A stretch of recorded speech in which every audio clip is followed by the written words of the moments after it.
when I look at when I look at my past, I just think of the first day I came here on August 12th, 2012, and I was dropped off at townhouses and expected to basically clean up my room and arrange and set my room up, and I finished that, and I was pretty happy because I was excited coming from such a far place to one of the most prestigious institutions like Cornell.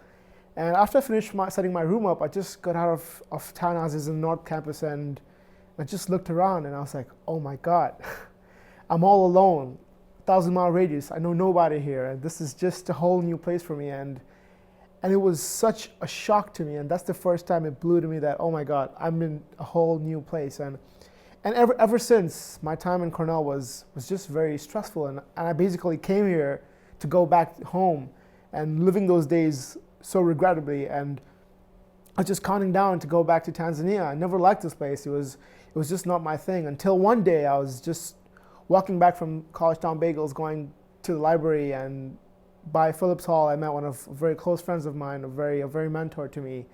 And I was listening to probably Titanic's depressing song, and this guy saw me.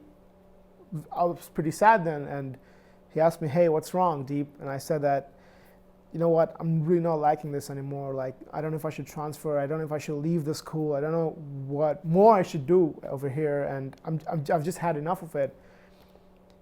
And he just told me to wait. And first he just asked me to take everything out. I told him all about my stories and stuff, and then he said that, do you know how rare it is for any student to get into Cornell? He said that we are so lucky, we're so fortunate to come to Cornell. It's like, I know there are tough times, and we did have a series of conversation, and after that day, I was just so shocked. I was kind of happy that I'm in this institution, but then I went on to meet my academic counselor, and she brought up the same thing. She said that you, Deip, are more likely to win a lottery, to get bit by a shark, and to get struck by lightning than to get into Cornell University. Because I was one of the 2 people from Tanzania coming to Cornell, and this kind of opened my eyes. And ever since, I just appreciated Cornell so much. And ever since, like, time froze, and this place is one of my greatest places, and I'm very confident enough to say that this is my new home. I do serve on one of advisory board for African students, especially, where we help these candidates in kind of filling their common application forms, or maybe their financial aid applications, because there's so many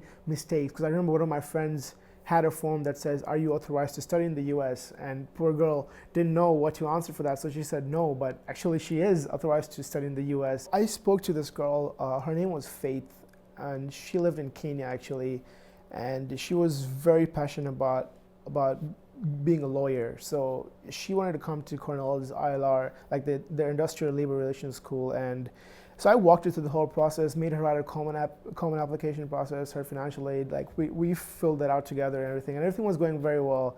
And the one thing I really enjoyed is, like, if I sent an email out in the morning, I'd get a response like on the spot. So this would be like 7 a.m. over here, and that would be like 4 p.m. in Kenya. I'd send it out at 2 p.m. It'd be like 1 a.m. there. Like, it was just, she would always respond back immediately, and this just showed how much passion she had.